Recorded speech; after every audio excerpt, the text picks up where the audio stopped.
et bienvenue, ravi de vous retrouver, chers apprenants, comme tous les matins. J'espère que vous êtes réveillés et très bien réveillés.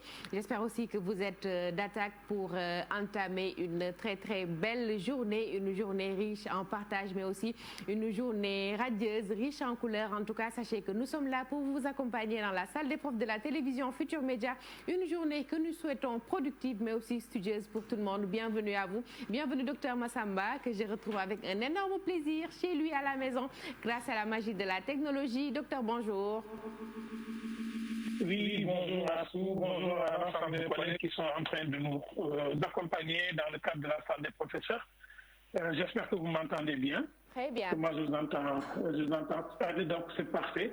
Je voudrais quand même saluer aujourd'hui l'ensemble des gens qui nous suivent et rappeler que voilà, il y a un protocole sanitaire qui a été validé par le ministère de la Santé et l'ensemble des partenaires pour que nos enfants retournent à l'école et que nos collègues puissent exercer leur métier dans les classes d'examen, dans les conditions sanitaires les plus exquises, mais aussi les plus attendues.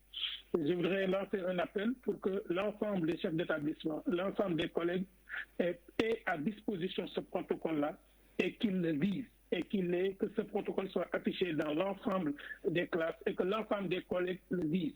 Ce n'est pas un protocole comme le règlement intérieur de l'école que personne ne lit. Il faut bien le lire parce que c'est une question de vie et de mort. Il faut que l'ensemble des collègues puissent, au niveau des syndicats, désigner ce qu'on appelle des représentants d'ISB à l'intérieur des établissements pour veiller à ce que du premier jour au dernier jour, la situation sanitaire soit la meilleure. C'est ce que veut l'État. C'est ce que veulent les syndicats, c'est ce que veulent les partenaires sociaux, c'est ce que veulent les parents d'élèves, ce que veulent les élèves. Donc, je voudrais attirer l'attention que ce protocole est disponible et que chaque enseignant a l'obligation d'aller le chercher sans attendre qu'on le lui donne parce que c'est une question de responsabilité personnelle aussi, au-delà d'une question de responsabilité d'État. Je voudrais saluer donc tout le monde et souhaiter une très belle émission à l'ensemble des téléspectateurs de la TFM qui nous suivent.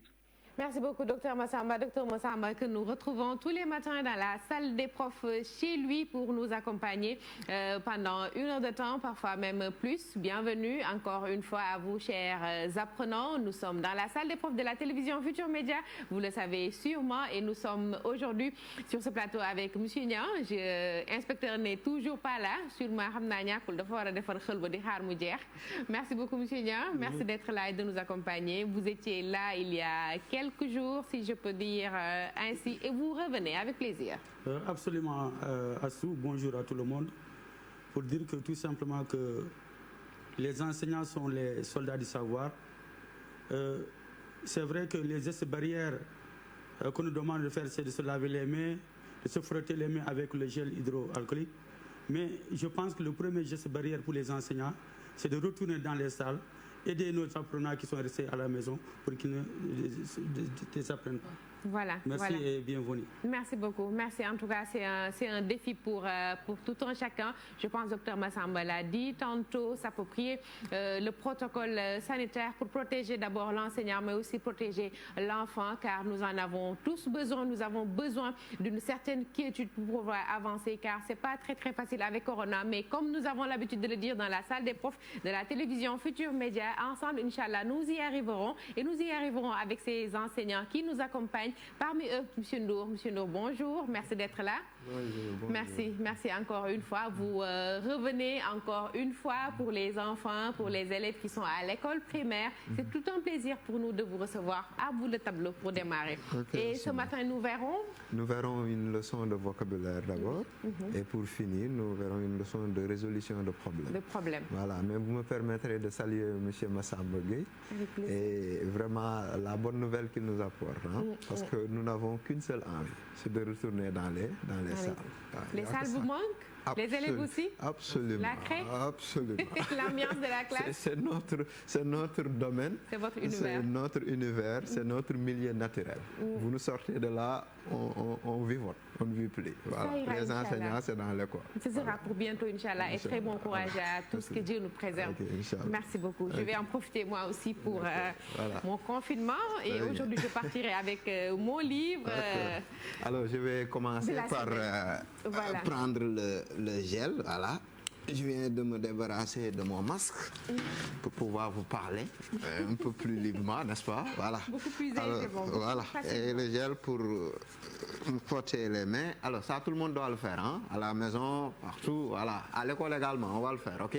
Nous allons rapidement, je vais prendre le tableau, voilà, on y va. Je vais prendre ici. Et là, voilà.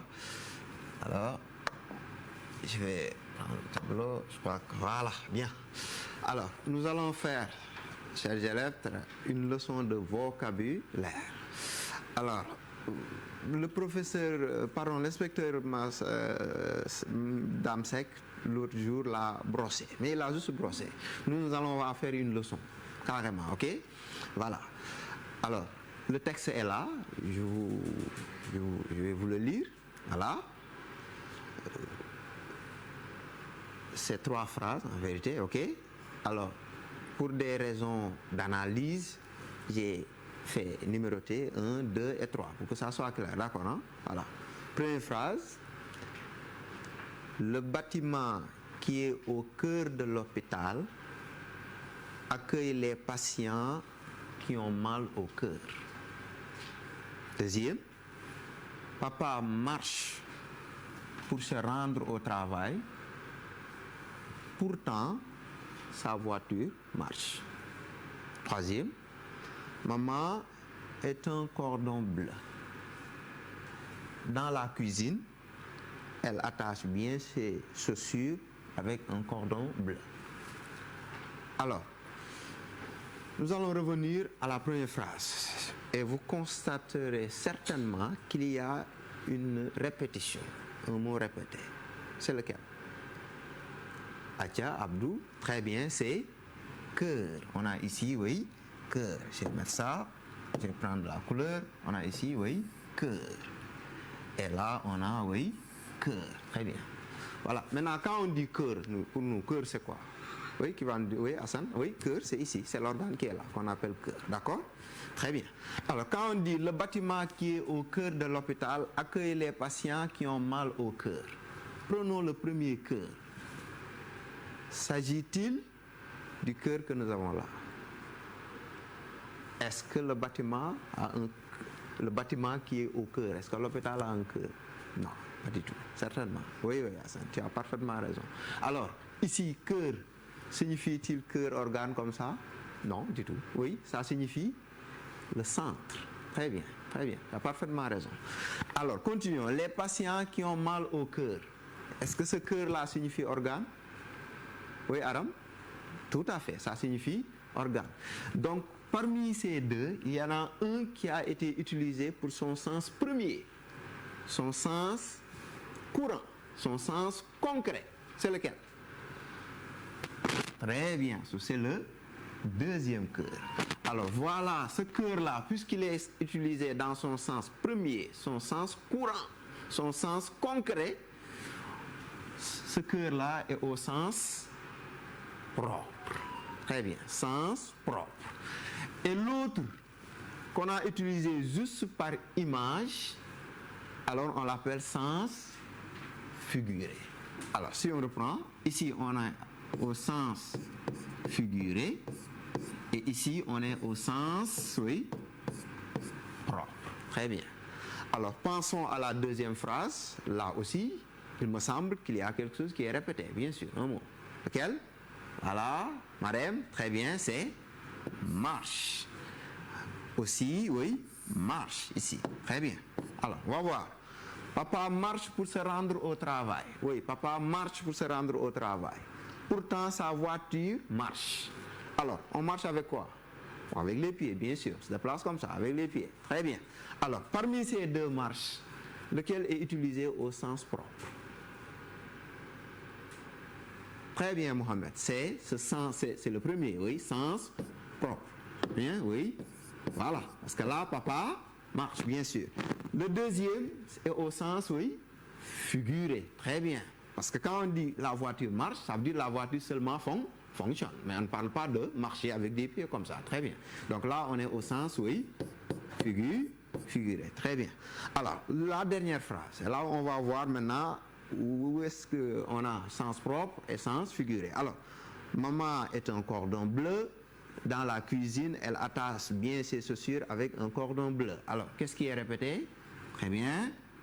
Très bien. Cordon bleu, cordon bleu. Très bien. Alors, demanderai à Alassane Beng, Alassane, parmi ces deux, lequel est employé au sens propre et au sens figuré, c'est lequel? Alors, pour le sens propre, oui, c'est maman a un... Alassane, le sens propre, j'ai dit. Non, je ne parle pas de sens figuré. Le sens propre. Sens propre, c'est... D'accord, elle attache ses chaussures avec cordon bleu, avec un cordon bleu. Ça, c'est le sens propre. Très bien. Donc, ici, on a le sens, oui, figuré. Donc là, quand on parle de cordon bleu, il s'agit bien sûr d'un cordon bleu, donc d'une petite corde, oui, bleue. Très bien. Alors, quand on parle maintenant ici de cordon bleu, très bien. Là, il s'agit bien sûr d'une femme qui cuisine bien. Voilà. Alors, maman cuisine bien, alors maman est un cordon bleu. Je ne sais pas si vous vous souvenez, mais professeur Sanoussi, l'autre jour quand il parlait, avait utilisé ça pour décrire madame. Hein? Voilà, je ne vais pas aller plus loin. D'accord, ok? Donc voilà ce qu'on appelle le sens propre et le sens figuré. Maintenant, on va reprendre notre tableau. Très bien, je vais en venir à l'exercice. Bien sûr, voilà l'exercice. Vous allez voir simplement dans quelle phrase on a utilisé le sens propre et dans laquelle on a utilisé le sens figuré. Très bien. Première phrase. Sadio Mané est devenu riche. Deuxième. Ngagne fait des kilomètres pour se procurer du pain riche. Dans laquelle phrase riche est employé au sens propre et dans laquelle riche est employé au sens figuré. Troisième phrase. Le corps comprend la tête, le tronc et les membres. Quatrième, c'est le président Macky Sall qui est à la tête du pays.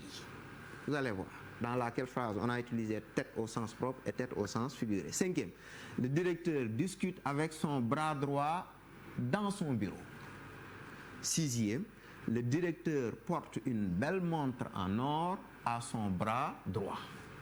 Bras droit, lequel est employé au sens propre et au sens figuré. Ça, c'est l'exercice à faire à la maison. À la maison. Bon à savoir. Voilà. Voilà. Je ne vais pas intervenir, je vous laisse réfléchir et me donner vos productions après. Hein? Après, on passera à la correction une prochaine fois, certainement, n'est-ce pas? Oui, je pense qu'ils ont eu le temps de prendre bonne note pour l'exercice. À défaut, ils peuvent retrouver ça sur la page Facebook de l'émission Salle des profs, bien sûr, igfm.sn.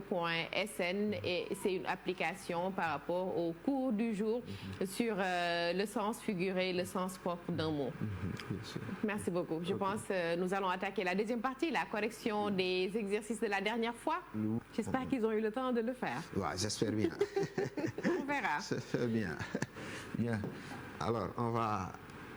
C'est ça, sûr. Alors, là, on avait dit...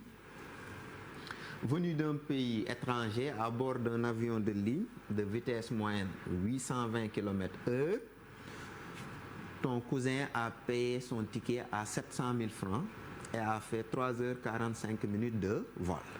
Question, calcule la distance parcourue. Alors, vous remarquerez tout de suite que la durée a été donnée non pas en heures seulement, mais en heures et en minutes. Ce qui nous amène forcément vers une conversion, n'est-ce pas? Autre chose, il y a une donnée ici qui parle du prix du ticket. Vous constaterez que cette donnée-là est une donnée inutile. Donc, il fallait mettre de côté, ok? Voilà. Les deux données utiles ici sont la vitesse ici et également la durée qui a été donnée en heure et en minutes. On va y aller. Donc, pour y aller, on va dire, d'abord, je convertis. Convertis. Hein? Voilà, je convertis. Voilà, je convertis. Alors, il fallait convertir pour avoir la durée en minutes au total, n'est-ce pas? Ce qui donne 3h45 minutes égale à... Chaque heure, c'est 60 minutes. Hein? Donc, on fera égal 3 fois 60 minutes. Le total, minutes, prends ici, j'écris minutes, minutes c'est M, N, hein? Voilà, 3 fois 60 minutes, plus maintenant 45 minutes. Ok, le tout va nous faire 3 fois 60, oui, 3 fois 6 c'est 10, 18, ça nous fait 180, 180 plus 45, donc on aura 180 minutes plus 45 minutes. Alors 180 minutes plus 45 minutes, 180 plus 40 ça vous fait 220 et 5 ça fait 225, ça donne 225 minutes. Très bien. Alors voilà la durée qui s'obtient maintenant en minutes au total, ok? Maintenant, on se rappelle de la formule. On avait dit, pour faire le calcul ici, il fallait prendre vitesse multiplié par durée en minutes, ce que nous venons d'obtenir, divisé par 60, bien sûr. Alors, donc on peut tout de suite calculer la durée. Hein? On va dire la distance plutôt, ok? On va dire la distance, excusez-moi, la distance parcourue est. Voilà. En ce qui c'est la question qui est posée. Oui, calcule la distance parcourue. Donc la distance parcourue est. On va trouver. On va prendre la vitesse. On avait vitesse. On a 820 km/h. On va prendre 820 km, bien sûr, multiplié par 225 divisé par, oui, 60. Ça nous donne 820 multiplié par 225 divisé par 60. D'accord? Alors, à vos machines, hein, si vous avez des machines, on peut régler ça très rapidement, n'est-ce pas? Sinon, on va poser l'opération et voir. Ah, tiens, on va prendre 820 km donc, multiplié par 225. Voilà. Donc, 5 fois 2, 10, 0, 1. 5 fois 8, 40 et 1, ça fait 41. On décale. 2 fois 2, 4. 2 fois 8, 16. On décale à nouveau. 2 fois 2, 4.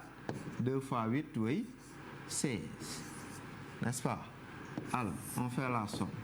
0, bien sûr. 4 et 1, ça fait 5. Tu vois? 6 et 4, ça fait 10. Et 4, ça fait 14. 4, 1. 6 et 1, 5. Et 6 et 1, 7, pardon. Et 1, ça fait 8.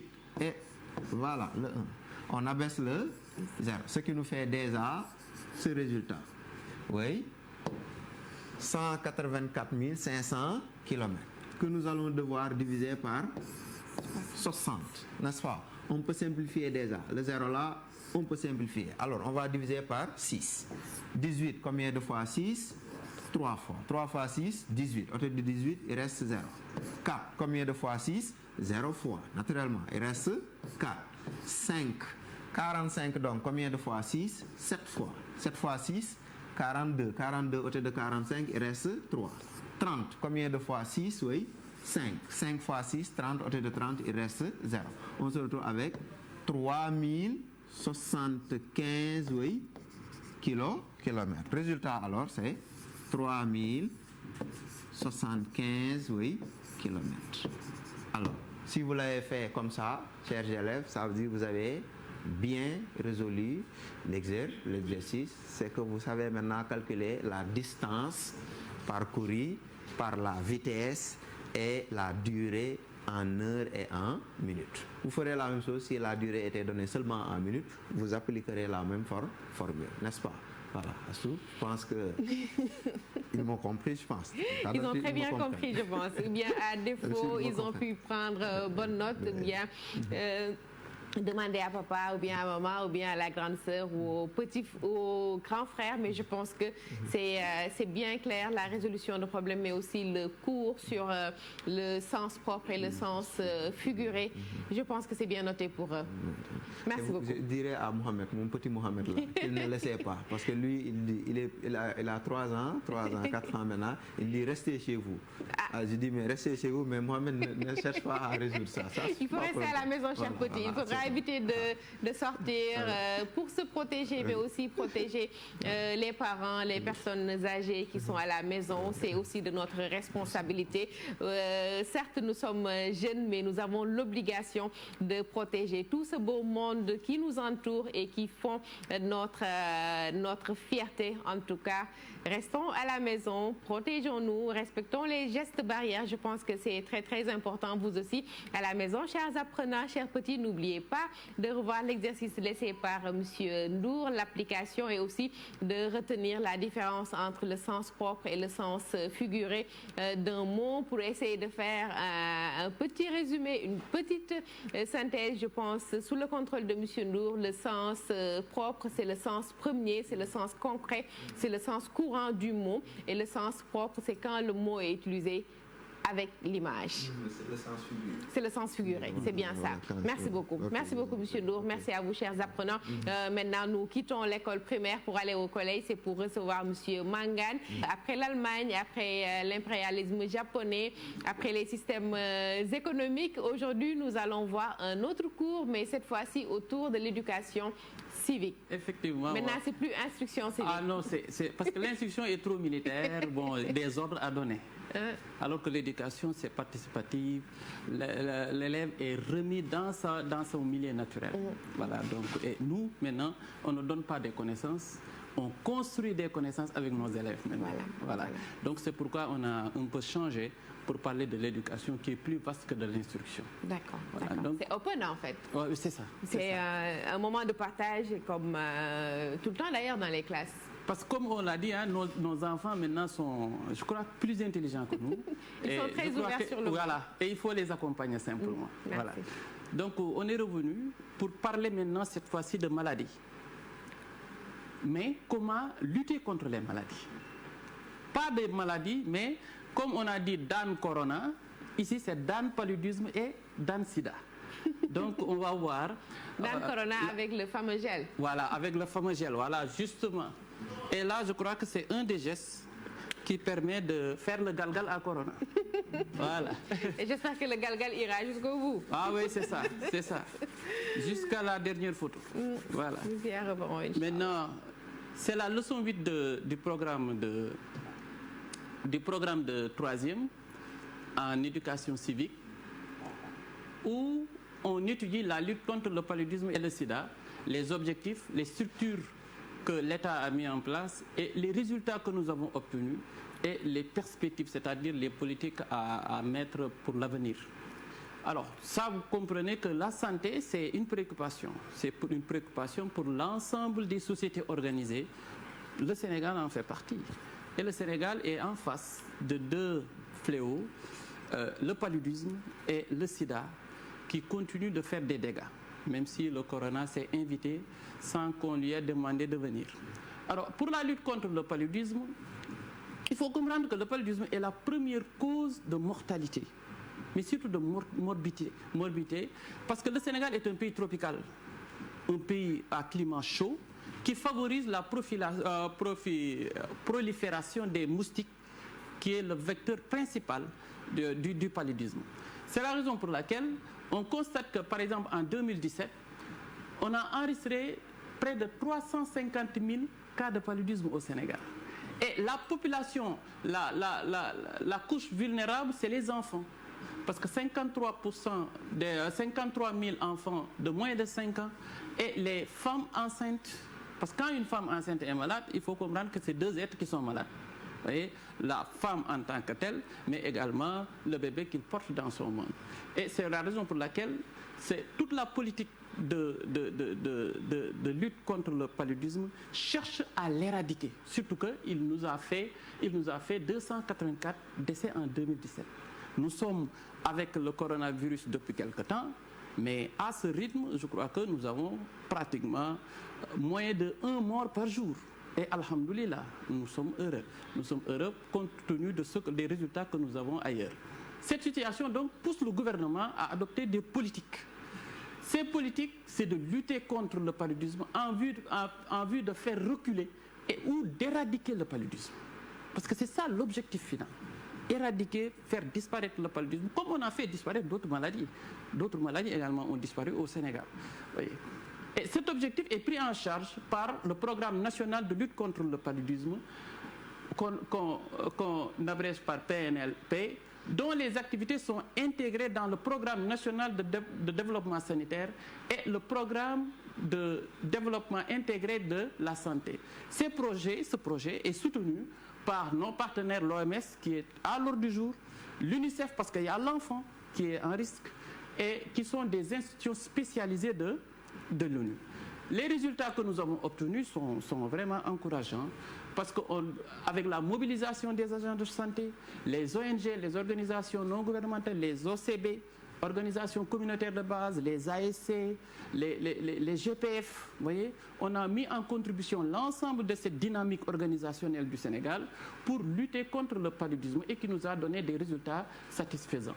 Encore faisant, en organisant des distributions gratuites de moustiquaires imprégnés qui entraînent une chute de la mortalité. 30%, une chute de 30% entre 1998 et 2007. J'ai l'habitude de le dire, moi, il ne se passait pas une seule année sans que je sois atteint du paludisme. Alhamdoulilah, je touche du bois, je n'en trouve pas. Depuis quelque temps, depuis que je dors sur une moustiquaire, sincèrement, j'ai senti que je suis un peu éloigné de cette maladie et qu'elle reste là-bas et que moi, je reste ici. Donc, tout ça tourne autour des campagnes de sensibilisation parce que c'est le premier moyen, la sensibilisation. Il faut que la population soit sensibilisée contre les maladies et d'orienter également les populations vers les structures de santé. Parce qu'on avait l'habitude de l'automédication. Maintenant, on encourage les populations, quand l'enfant a de la fièvre, voyez, de calmer la fièvre. Si la fièvre persiste, d'amener l'enfant à l'hôpital. Même dans les meilleurs délais. Ah oui, dans les meilleurs délais, pour rapidement barrer la route au paludisme. Pour le sida est une pandémie, à l'image du coronavirus, en fait, Covid-19. Et le sida, et nous, au Sénégal, nous sommes un pays de teranga, d'accueil, mais également un pays escale. Donc très ouvert à ces genres de maladies. C'est la raison pour laquelle l'État a pris des mesures pour lutter contre le sida. Les jeunes et les femmes représentent naturellement les couches les plus vulnérables et c'est pourquoi l'État a mobilisé énormément de ressources humaines, les agents, énormément de ressources matérielles pour renforcer la prévention. Parce qu'avec le sida, c'est la prévention qui est plus importante. Mais aussi l'accès aux soins et au traitement contre le VIH. Le Conseil national de lutte contre le sida a développé le programme national de lutte contre le sida qui met en œuvre des campagnes de sensibilisation axées sur la prévention, le dépistage volontaire, l'utilisation des préservatifs. Mais pour les élèves, c'est l'abstinence. Les élèves doivent se limiter à l'abstinence parce qu'ils ne sont pas en âge de se retrouver dans des situations où ils vont utiliser des préservatifs ou simplement, voilà, ils n'ont qu'à rester enfants jusqu'à un certain âge. Maintenant, aux adultes, bon, c'est les préservatifs et autres, et la fidélité. Donc, restons fidèles à nos épouses, restons fidèles à nos compagnes. Voilà, donc pour les adultes, les enfants, nos élèves, c'est l'abstinence, la chasteté, jusqu'au mariage. Alors, ce plan stratégique est appuyé aussi par des partenaires comme l'ONU-SIDA, la Banque mondiale, l'Union européenne et beaucoup d'ONG qui interviennent dans le secteur de la santé. Quels résultats nous avons? Vous savez, le Sénégal présente pratiquement en Afrique les meilleurs résultats dans la lutte contre le sida à cause simplement, grâce à nos experts. Nous avons d'énormes experts, d'importants experts qui ont beaucoup travaillé. Nous avons par exemple l'exemple du professeur Mboup qui a fait un travail énorme sur le VIH et qui est là et que nous souhaitons à ce professeur d'ailleurs une longue vie pour qu'il continue de faire des résultats qui font honneur au Sénégal. Il y a les campagnes de dépistage. Les ASC se sont beaucoup mobilisés. Les ASC le Nawetan, les mouvements de jeunesse, voyez, se sont beaucoup mobilisés pour lutter contre le sida. Mais également au niveau de nos écoles, les foyers, ce que l'on appelait les FOSCO, qui sont devenus nos gouvernements scolaires, ont beaucoup travaillé pour lutter contre le sida. C'est la raison pour laquelle la population du Sénégal, surtout la frange la plus jeune, est sincèrement bien sensibilisée par rapport à cette pandémie. Et nous avons des résultats qui font honneur au Sénégal. Le taux de prévalence est à moins de 1%. On est à 0,70%. C'est les taux de prévalence les plus faibles au monde. Je ne dis même pas en Afrique. En Afrique, apparemment, c'est le Botswana qui est devant. Mais au Sénégal, avec notre position géographique, stratégique, d'accueil, voyez, de teranga, si on arrive à avoir un taux aussi bas, c'est parce qu'effectivement, nous avons développé une expertise extrêmement importante. Les structures spécialisées assurent la prise en charge des personnes vivant avec le VIH. Parce que ce qu'il faut éviter avec le VIH et avec n'importe quelle autre maladie, que ce soit corona, que ce soit tuberculose, c'est la stigmatisation. Parce que cette maladie, personne n'a travaillé à être malade. Tout le monde a évité à être malade. Maintenant, quand ça arrive et que personne ne le souhaite à personne, qu'on continue de considérer la personne malade comme membre de la société, parce qu'elle est membre de la société. Nous sommes en Afrique. En Afrique, la personne est prise en charge par sa famille, la personne est prise en charge par ses amis, la personne est prise en charge par ses communautés. Et quand on est malade, quand on a la maladie, c'est en ce moment-là qu'on a besoin du soutien, de la solidarité de chacun d'entre nous. Ce n'est pas parce qu'on est à côté d'une personne malade qu'on est forcément malade du sida. C'est avec le corona que ces situations nous arrivent. C'est la raison pour laquelle on demande la distance de 1 mètre, 1,50 m. J'aurais bien aimé être très proche de mon collègue Nia, que je connais depuis quelques temps, mais je suis obligé de m'éloigner de lui. Bon, c'est des gestes barrières et le temps que la maladie est là, nous devons respecter cette distance. Ça n'enlève en rien la sociabilité que j'ai avec Nia ou avec Mbaye ou n'importe qui. Vous voyez, on continue d'être des amis, on continue d'être des collègues, mais c'est justement pour le protéger et pour me protéger. Donc, comme le sida, comme le paludisme, il faut qu'on évite la stigmatisation. C'est pourquoi les structures spécialisées travaillent effectivement à montrer qu'un malade du sida n'est pas aussi dangereux et fait partie de sa société. Il y a maintenant le domaine du diagnostic, parce que ça également c'est plus important. Vous voyez, maintenant, il y a les dépistages volontaires qui se font d'ailleurs dans les écoles, dans des centres spécialisés, ce qui fait que dès le début, quand une personne est malade, elle est au courant et peut freiner cette spirale de transmission de la maladie. Maintenant, dans les perspectives, c'est vrai qu'on est en 2018, mais on envisage le maintien de ce taux de prévalence à moins de 1%. Mais également, même arriver à avoir 0%. Ouais, et c'est possible d'avoir 0% et d'améliorer la survie des personnes vivant avec le VIH. Parce qu'une personne vivant avec une maladie est à moitié diminuée. Voyez, et aujourd'hui, on a mis des politiques sociales qui permettent à ces personnes-là de vivre naturellement, en fait, de continuer de vivre correctement avec le VIH, surtout que les antirétroviraux, comment dirais-je, cassent complètement la virilité du virus. Donc aujourd'hui que nous sommes en face de cette pandémie, de cette nouvelle pandémie qui s'est invitée au Sénégal, qui s'est invitée dans le monde, je crois que le Sénégal a montré, par l'exemple du paludisme et du sida, qu'il a assez de ressources, qu'il a assez de moyens pour lutter contre le coronavirus. Mais surtout, ce que l'on demande aujourd'hui, c'est l'adhésion de la population à ces politiques-là. Que cette population se rende compte que cette maladie est une réalité, qui respecte les gestes barrières, qui respecte les recommandations des autorités sanitaires pour que véritablement qu'on sorte de cette situation et de revenir à notre vie habituelle, la vie de sociabilité, la vie du rapprochement, la vie de la convivialité que nous avons perdue depuis quelques mois. Donc, Astou, j'ai profité de cette leçon pour simplement dire que nous n'avons pas à avoir peur du coronavirus, à avoir peur du malade du coronavirus qui est guéri, mais également à faire confiance à nos autorités qui nous ont montré que le Sénégal dispose essentiellement des moyens nécessaires pour lutter contre n'importe quelle maladie.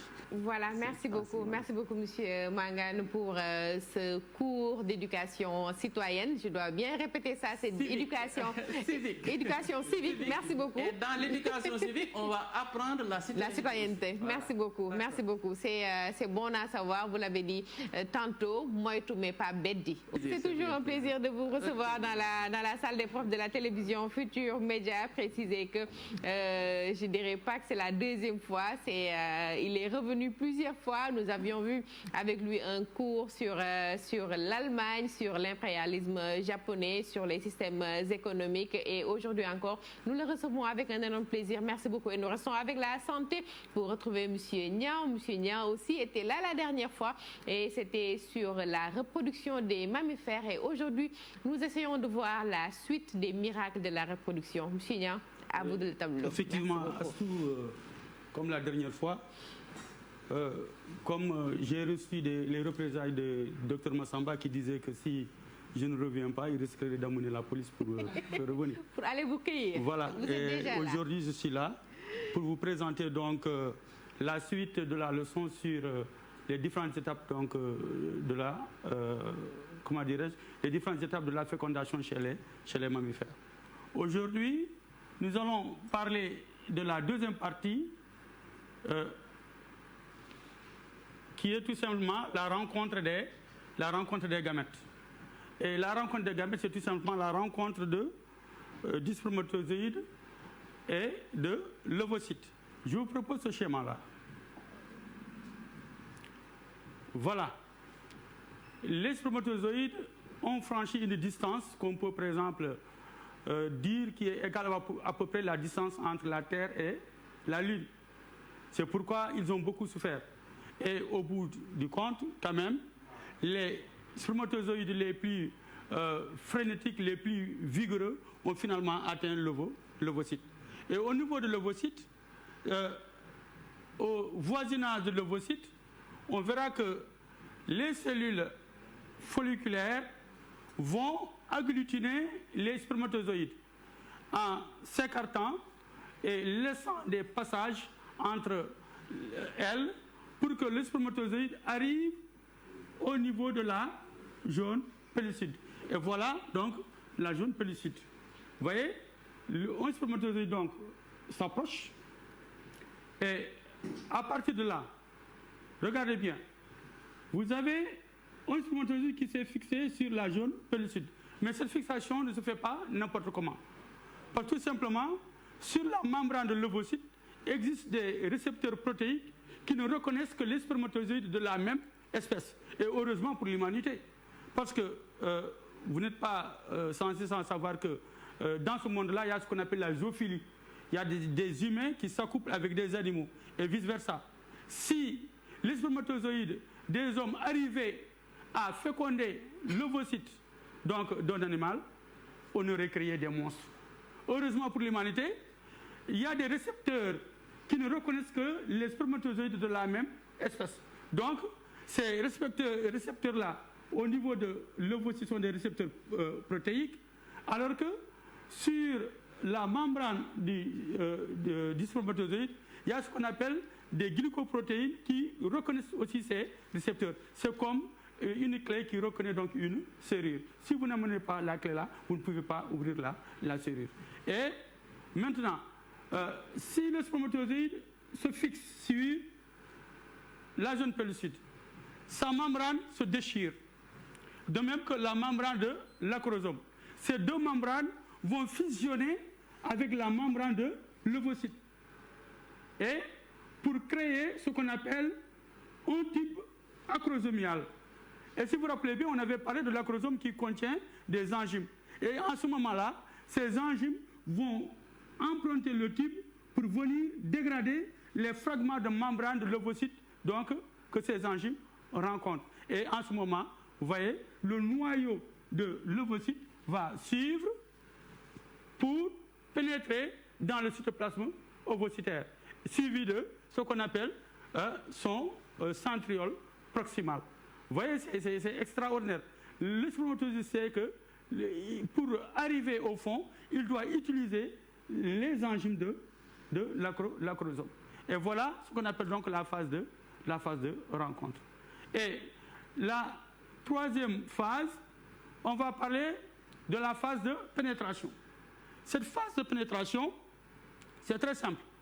Une fois que le spermatozoïde arrive à fixer sa tête sur la paroi de l'ovocyte sur la zone pellucide, on va voir qu'il y a un phénomène très important qui va se passer. Quel est ce phénomène-là? C'est le phénomène de la monospermie. Et qu'est-ce que la monospermie? C'est très simple. Parce qu'on avait dit qu'il y a des centaines de spermatozoïdes qui arrivent en même temps, par exemple, aux alentours, au voisinage de l'ovocyte. Mais tout le monde ne va pas entrer. Et ces cellules vont nous montrer qu'est-ce que la fidélité. L'ovocyte ne permet que l'entrée d'un seul spermatozoïde. Alors qu'on doit apprendre chez l'ovocyte. Parce qu'on connaît les garçons, les filles qui sont infidèles, qui ont plusieurs partenaires. Alors que l'ovocyte, lui, n'existe qu'un seul partenaire. Une fois que le spermatozoïde est fixé sur la zone pellucide, ça provoque une réaction extraordinaire. Quelle est cette réaction-là? C'est le blocage. Il y a deux types de blocage. Il y a d'abord un blocage précoce et un blocage tardif. Nous allons voir qu'est-ce qu'un blocage précoce et un blocage tardif. Voilà. Je vous amène à ce schéma-là. Ici, vous avez vu que la tête du spermatozoïde vient s'accoler donc au récepteur protéique de l'ovocyte. OK. Mais en classe de terminale, vous avez fait une leçon sur le potentiel membranaire. Vous savez que les membranes des cellules sont chargées, ils ont une différence de potentiel. Elles sont chargées positivement à l'extérieur et négativement à l'intérieur. Et dès qu'un spermatozoïde se fixe sur la paroi de l'ovocyte, tout de suite, il y a une inversion de polarité qui passe de moins 60 mV à plus de 20 mV. C'est comme si les spermatozoïdes ont reçu une décharge électrique qui les fait fuir. Et c'est une astuce de l'ovocyte.